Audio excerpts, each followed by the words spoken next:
So here we are digging our first hole for a nectarine tree, and we are going to dig down a few feet and do a nice little round hole right here, and I'm throwing the dirt on the driveway so we can mix in some good organic compost with the dirt that we have, throw it back in here. But we're going to do everything in kind of a hugleculture way, which I'll show you as we go. Here's our nectarine tree.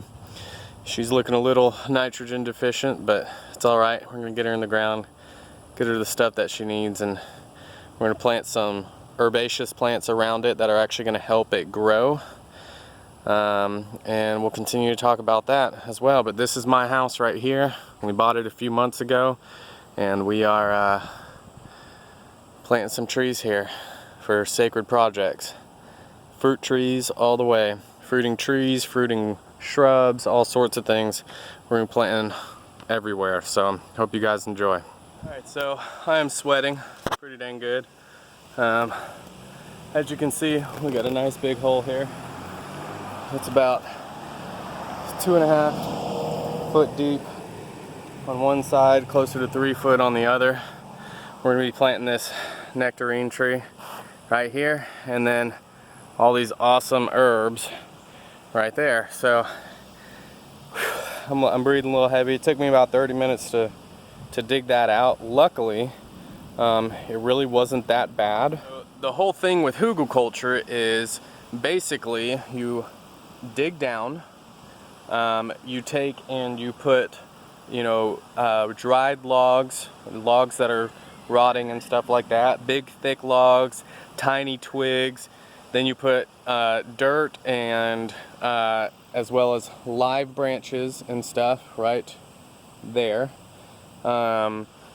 You put live stuff in there. I'm also going to take all this grass that I clipped off the top here and put that in there. And then you put more dirt on it and mulch and plant on top of that. So the whole idea behind this is that the water will get soaked up into all the wood, will provide moisture and water and nutrients as they break down and produce nitrogen and things like that, and different nutrients for the plants that are growing on top, because once the roots reach that area, they'll be fed, which is fantastic. The coolest thing is that you only have to water for about a month and a half, maybe 2 months at the most, and then for the rest of the life of the plants, they grow beautifully and lusciously, and they do fantastic without you watering them. So that is the whole idea behind hugleculture. It works great.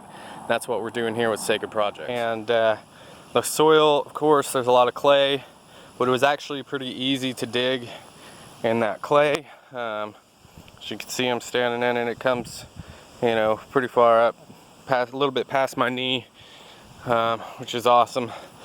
So now at the bottom of this, we're gonna line it with some logs.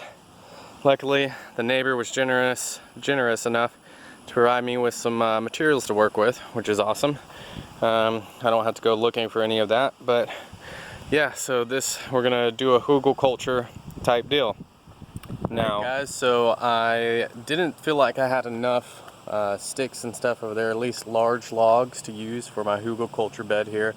So what I wanted to do is I wanted to find some, larger, thicker logs to place in the bottom of this. They soak up more moisture. They are more of a longevity deal, the larger logs, because they break down slower and they provide more moisture lower down. So drove around the neighborhood and I picked up a few logs. One of them is actually live, the other ones are dead, decaying, or they're dried. So I just drove around the neighborhood and found some people that had cut down some trees, or there's a little spot where there's some woods. I picked up a couple, so I just went around and picked all that stuff up. So now I'm gonna cut some of these down, fit them in the hole at the bottom, and I'll start layering everything, and I'll show you how we do it. So here's our first layer right here. We have a whole bunch of logs in there. So this is gonna mound up a little bit, and I'm gonna actually put a border around it using pallets, and I'll show you how I do all that. But it's gonna be pretty freaking sweet. Plants are still good. They're waiting on their time. Now we're gonna do some greens, you know, the green clippings and sticks and stuff like that. Smaller things to start breaking down quicker. So we got all those cut down with a jigsaw just real quick, throwing them in there, fit them in there nice and snug. Now we're gonna start mixing up some dirt and green clippings and all that stuff to go in here. So sweet, here we go. All right, so now I threw some grass clippings and a bunch of those sticks and stuff like that, a bunch of live material that was just freshly cut. And then I covered it in dirt so that it's not like trying to grow up through the ground and stuff like that. So it is going to be nice and covered, and it's going to start decaying down there to give it that first initial jump start and nutrition, nitrogen, and everything like that. Now we're going to mix up some soil with some organic compost, and we're going to plant everything, and we're going to mound it up a little higher. So then we'll build the border around it. So sounds awesome. Let's do it. All right, this is the nectarine tree about 6 months after I planted it. As you can see, the grass has creeped in and everything.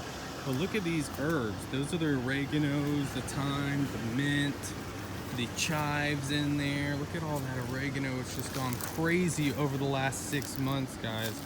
It's just gone awesome. There's the spearmint and the rosemary. That's just doing fantastic. This is it right here. 6 months.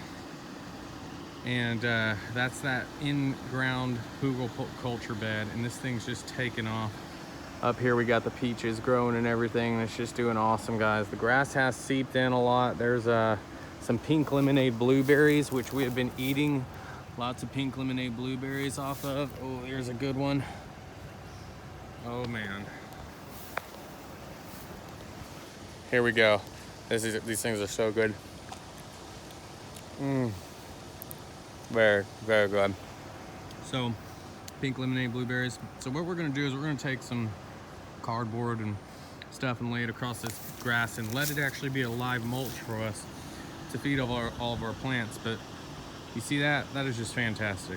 It's done so well. Everything else is doing very well and growing, so it's fantastic.